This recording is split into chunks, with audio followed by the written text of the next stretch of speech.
Hello everybody, Dale Skaggs here, Director of Horticulture for the Dixon Gallery and Gardens, and I just wanted to do a little follow-up video on the winter damage that occurred last December, on December 23rd, when we had those plummeting temperatures that got down below zero.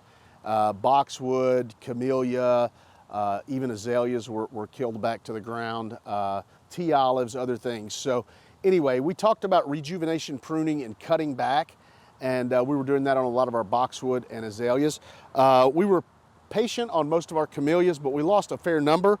But the ones that do come back grow very vigorously. As I mentioned before, you have that root structure under there to push the foliage. In nature, there's a balance between shoots and roots. And so very quickly, it's going to put out shoots to match the number of roots that it has. Because if you think about it, the roots take up water and the leaves give off water. But look at this. This is 10 inches of new growth on this camellia that really looked like it was pretty much hopeless. It was a newer camellia that we had planted. It's got about maybe a half-inch caliper on it. But we just cut it back to where it was leafing out. The top part was dead, and now it's pushing growth very, very vigorously. These survived some of the few remaining camellias on the property. We lost a fair number of camellias.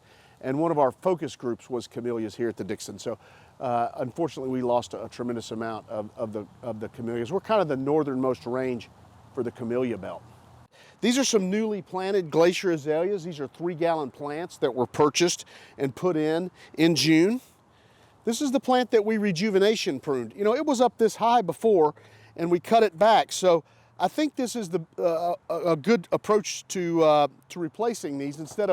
Instead of buying new ones and replacing them, rejuvenation pruning them, let them come back out, and you'll actually have more growth than you would on a new plant that you've planted because you already have the roots. And you can see how much more vigorous this is, how much lush and green it is. That's because it's pushing that new growth. So this is glacier azalea, and these are newly planted glacier azaleas. These had been here for almost a decade, and we rejuvenated them. If you look over here, you can see normal azaleas, you don't usually get a foot of new growth in a season.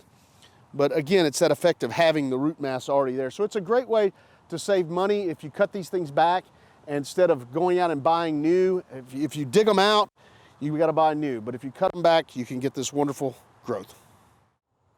This is a holly-leaved osmanthus, and it's a fastigiate form, which means it's columnar in shape. And we don't have a lot of evergreen columnar-shaped plants that really work well in the Mid-South. So this is a really nice plant. It's often mistaken for a holly because the leaves do look very much like a holly, but it's actually, the osmanthus is the same genus as the tea olive. This just happens to look like a holly. The way you distinguish them is the leaves on the osmanthus are opposite each other. The way they come out, they're opposite each other, and hollies are always alternate. So that's how you tell them apart. But anyway, this was a plant that I got many years ago from Don Shadow. It's not found much in the trade. And unfortunately, all the osmanthus were really, really killed back hard from the December 23rd freeze event. And so these had a lot of dead twigs to them, so we cut them back hard. And to my surprise, a lot of them, if you look at the ones over here to my right, we cut them back and then they continued to die back further and further after they'd sprouted out. And I suspect, I've talked to several people, and I think that this is probably the result of stress that was put on the plant by the event on the 23rd, but it just didn't manifest itself until they started suffering from heat stress in the heat of the summer. On the previous video, we cut back very large canes of boxwood. I mean, this is 2.5-inch caliper boxwood, very old, ancient boxwood growing here on the Dixon property.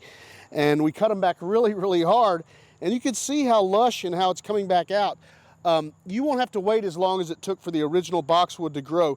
If you look, this thing's putting out 8 inches of growth, which is unheard of for an American box. And this eventually will grow back to its original size. And it'll do it much faster than if you were to get a new plant and try to put it in. So then the big question is, do we fertilize? We're not really fertilizing anything because it's like you wouldn't drink a Red Bull if you were sick, right? So if you're sick, you need nutrients, you need good stuff, right? Put in your body. So what we're using is composted cow manure, a product called Black Cow.